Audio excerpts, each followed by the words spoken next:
Lakas sentro sa mga sinasabi ninyo, sa mga sinasabi nila. Tila Brigada! Tila Brigada! Brigada! Mga kabrigada, sunod-sunod po yung mga naramdamang lindol, mga pagyanig Brigada Gab sa iba't ibang mga panig ng Pilipinas, sa Luzon, Visayas at Mindanao. And lately, yung pinakauli Brigada Gabs, magnitude 6.3 dyan po sa Davao Occidental, dyan po sa Sarangani Island. O ito mas kilala sa Balot Island, Brigada Gabs. 6.3 magnitude earthquake yung naramdaman dyan kahapon.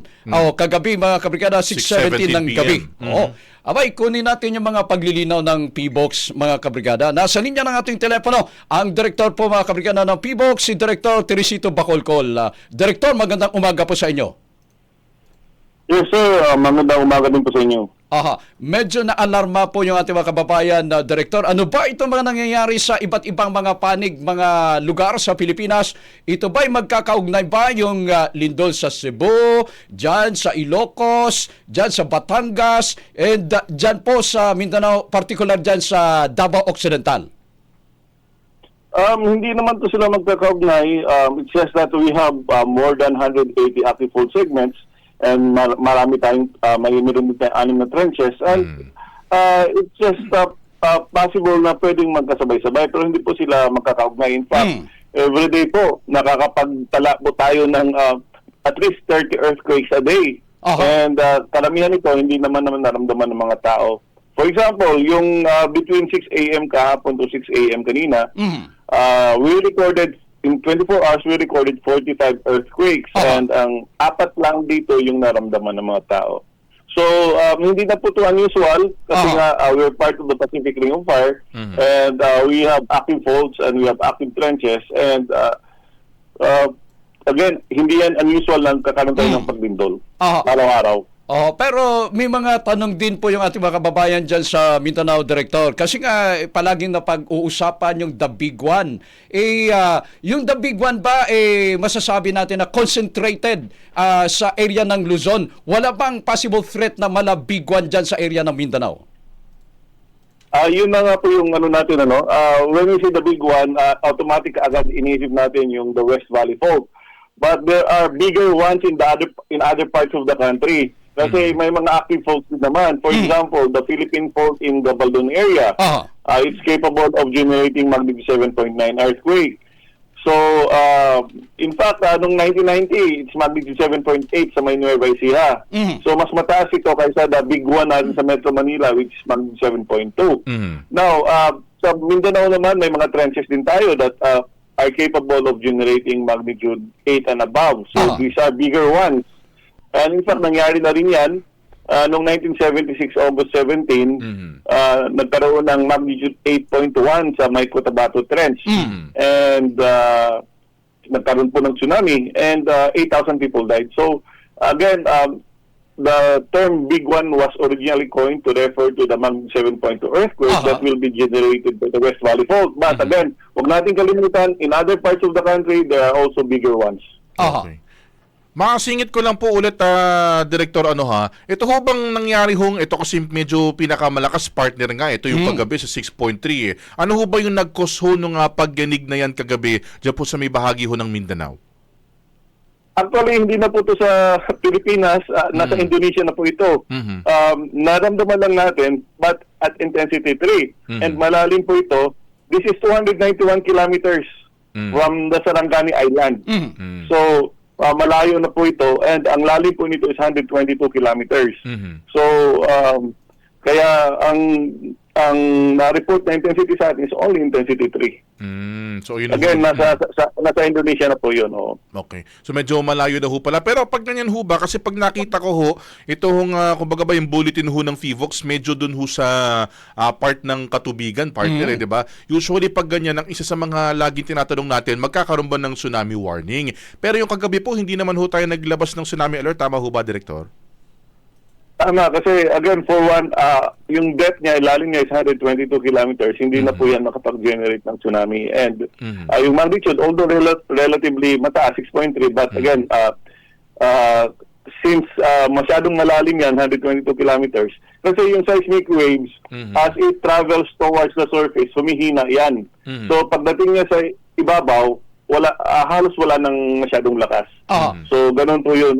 If it's a shallow earthquake, say, sabihin natin 5 kilometers, pwedeng mag-generate ng tsunami. Pero depende pa rin yan sa magnitude. So 6.3, it's relatively strong, malakas. But considering na malalim siya, 122 kilometers, ay hindi po yan nakapag-generate ng tsunami. Kaya hindi kami palabas ng tsunami warning. Doon po sa binanggit po ninyo na ang epicenter pala nung latest na lindol dyan sa Davao Occidental is sa party po ng Indonesia. Ibig sabihin po ba, Director, yung mga lugar na yan, Davao Occidental, General Santos City, hindi lang yung mga lindol na Philippine base yung i-consider o babantayan, pati na rin yung mga lindol dyan sa bandang Indonesia. Yes, that's right. Kaya naramdaman natin to, again, may mga active faults din offshore of Indonesia na malapit sa Pilipinas.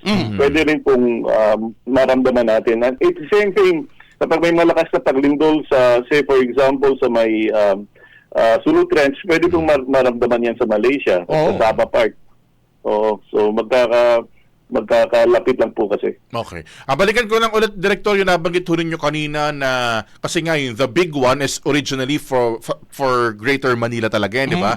Pero nabanggit ho ninyo kanina na possible yung baka the bigger one pa sa iba pa natin mga parts dito sa Philippines. Ano-ano ho bang mga fault line, mga trenches yung binabantayan ho natin sa posible hong ganong insidente sa labas po ng Greater Manila, Director?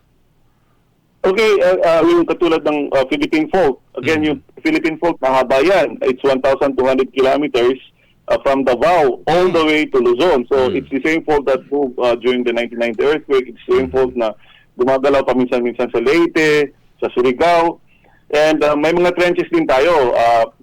Isa na dito yung Philippine Trench.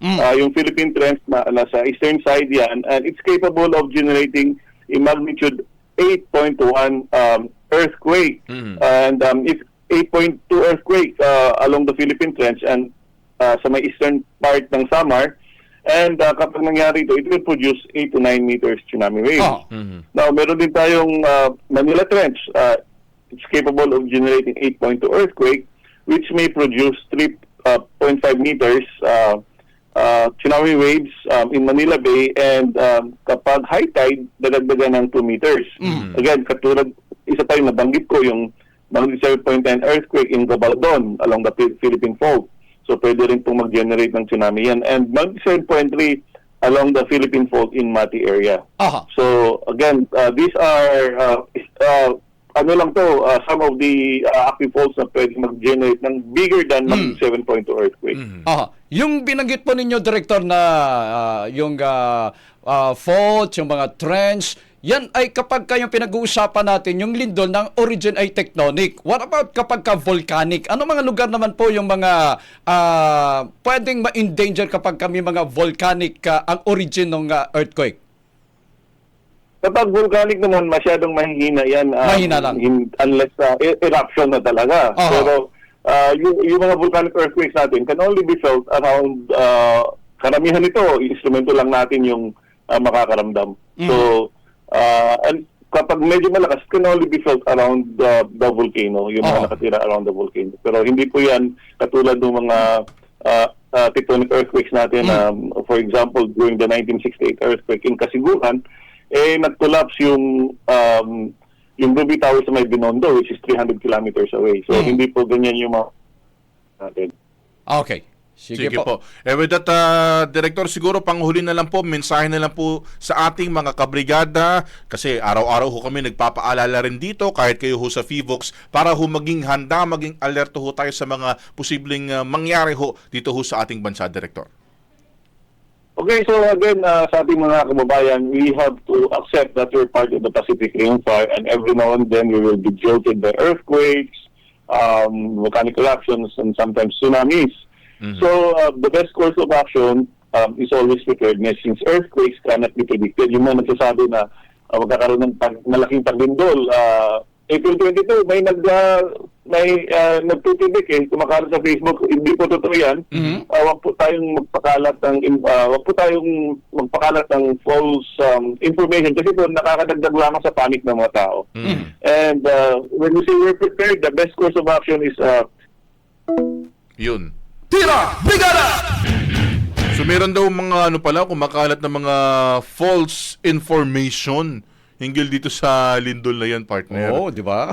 Daming kumakalat ng mga fake news, Brigada Gabs. Kaya nga, every now and then, i-contact natin yung P-Box para malinawan yung mga kumakalat na mga maling impormasyon na yan. Ayan, di ba? At sa ating mga... Ayan, sige, go ahead po, Director. Pasensya na po na putol. okay, sige.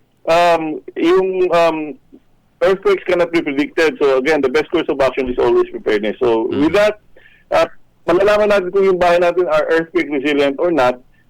We just have to check yung how safe is my house app. Nasa website po namin yan. And then kahit i-google nila yan, lalabas yan, and then they'll just have to answer 12 questions. And kapag based on their answers, they will know if their houses are earthquake resilient or not. And then they can also check, again, sa mga kababayan natin, kung ano yung mga hazards sa lugar nila or kung sa bahay nila, anong different hazards.